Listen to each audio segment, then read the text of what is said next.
দিতে হবে না মা গো, থাক থাক থাক। সত্যি করে বলো না মামনি, তোমার শরীরটা এখন কেমন আছে? অনেক ভালো আছে মা গো, অনেক ভালো আছে বলেই তো হেতা এলুম। কতবার করে বললাম আর 2 দিন একটু ডাক্তারবাবুর বাড়িতে থেকে এসো, কে কার কথা শোনে। উনি যেন আমার কথা শুনে কত উল্টে পড়ে যাচ্ছেন। হ্যাঁ, আমিও তো অত করে তোমাকে বললুম 2 দিন গিয়ে আমার সঙ্গে হতা থাকো আমার ভাইয়ের বাড়িতে, তুমি গেছিলে? ওনার স্বামী যাবে বিয়ে করতে আর আমি নাকি ওকে ছেড়ে দিয়ে হতা বসে থাক, কথা শোনা। আমি জানি তো, তুমি তো এই জন্যই আগে ভাগে চলে এলে। তাহলে সাজিবা, তোদের বিয়ে বাড়ির তোরজোর কেমন চলতেছিল? হ্যাঁ, তুমি আমাকে এই কথাটা জিজ্ঞেস করছো মামনি? তোমাকে সত্যি বলছি, যদি কাকন এখানে না থাকতো তাহলে আমি এই 2 দিন বাড়ি ছেড়ে অন্য কোথাও গিয়ে থাকতাম। দিদি ভাই, যেটা ঘটবেই সেটাকে এড়িয়ে গিয়ে কি লাভ বলো? এই জন্যই তো আমিও এই বাড়ি থেকে একেবারের জন্য চলে যেতে চেয়েছিলাম, কিন্তু মামনি তো আমায় যেতে দিল না, আটকে দিল। তাই আমাকে যদি থাকতেই হয়, আমাকে যদি চোখের সামনে আমার স্বামীর অন্য বউকে দেখতেই হয়, তাহলে সেই দিনটাই বা থাকলে ক্ষতি কি?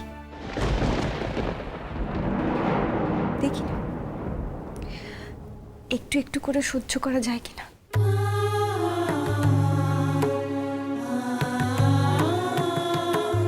তোমার না অনেক দোষ আছে কাকন, তোমার অনেক দোষ আছে। তুমি যখন এত কষ্ট পাচ্ছ তখন তুমি কেন ছেড়ে দিলে তোমার অধিকার? তখনই আমি পই পই পই পই করে বারণ করেছিলাম যে নিজের অধিকারখানা ছাড়িসনি, সইখানা দিসনি।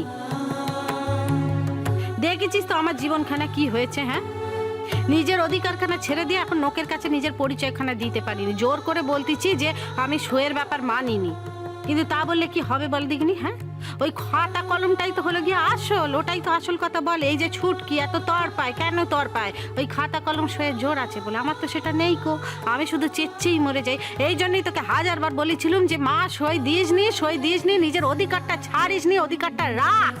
আচ্ছা, তুমি আজকে আমাকে একটা সত্যি কথা বলো তো দিদি ভাই, যদি সৌরভদা তোমাকে বলতো যে সে তোমাকে ভালোবাসে না অন্য কাউকে ভালোবাসে, তুমি কি তাকে আটকে রাখতে চাইতে? এই যে সৌরভদা বলছে যে সৌরভদার নাকি বাড়ি থেকে বিয়ে ঠিক করছে, আর সৌরভদা তার বাড়ির লোকজনদের আটকাতে পারছে না, তুমি কি তাকে বলেছো দিদি ভাই?